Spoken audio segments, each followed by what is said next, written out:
Shabbat Shalom, and welcome to 5 Minutes of Torah with the Beth Israel Rabbi.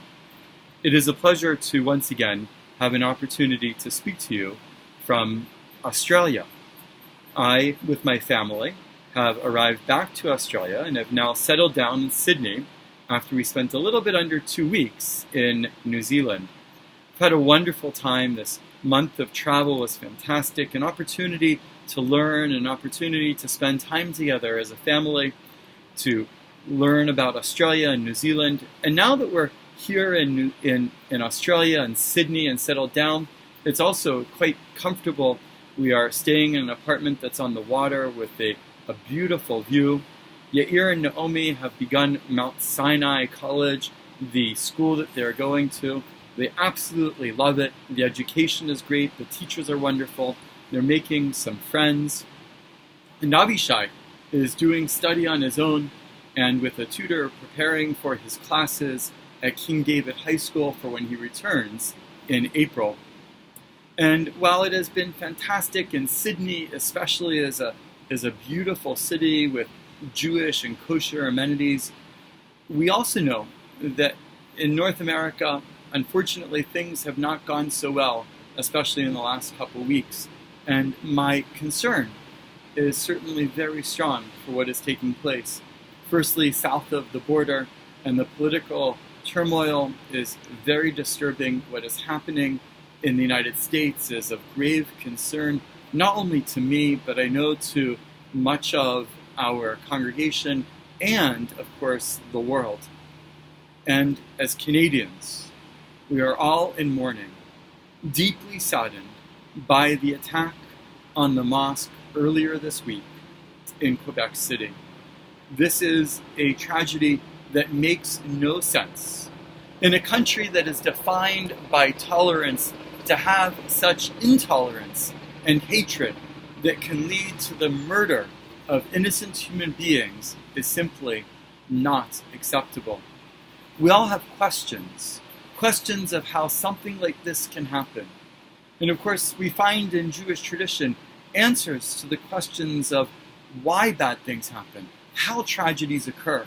One of those answers can be found in this week's Torah portion, Parshat Bo. This week we are in the midst of reading the story of Moses, and the Israelites in their time of slavery in Egypt and the 10 plagues. And in fact, this week we read of the last 3 of the 10 plagues. And quite frankly, over the years, I haven't actually understood one particular aspect of the Aseret HaMakot, of the 10 plagues. There's something that's always been very disturbing for me.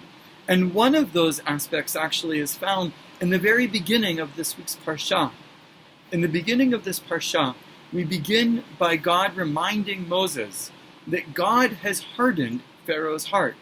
The Torah begins with God saying to Moses, Ani hichbarati et libo, vet lev avdav, for I have hardened Pharaoh's heart, and the hearts of his courtiers. I have hardened his heart, and those who are there to assist him. Why? Why would God do this so that the Israelites would suffer for an extra amount of time? The Torah goes on to tell us how the Israelites suffered even more after this happened, how the conditions were even more harsh for them.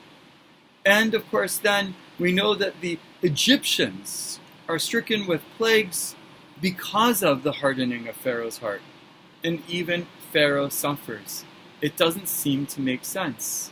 And the Torah says that God did this in order to teach the Egyptians and in order to teach the Israelites. And not only the Israelites at that time, but the text says that he did it in order to saper, in order to explain to the children and to their children as well. Sforno, in his commentary, a medieval Italian commentator on this week's Parsha, explains that this was in order to teach all of the Israelites, all of the Jewish people in every generation. I have to admit that I have a hard time accepting that people suffer so that we can learn. But I do have to say that once people have suffered, from this we need to learn. Once people are in the midst of suffering, we need to learn the importance of not allowing suffering today or tomorrow for this generation and generations to come. And so for me, the only answer of the events of the last week and the horrific attack in the mosque in Quebec City is that we must teach our children the necessity of not being in a state of hatred, of loving our fellow citizens. And we must teach our generations today and the generations to come of what I spoke about on Yom Kippur, the importance of redemption. Shabbat Shalom.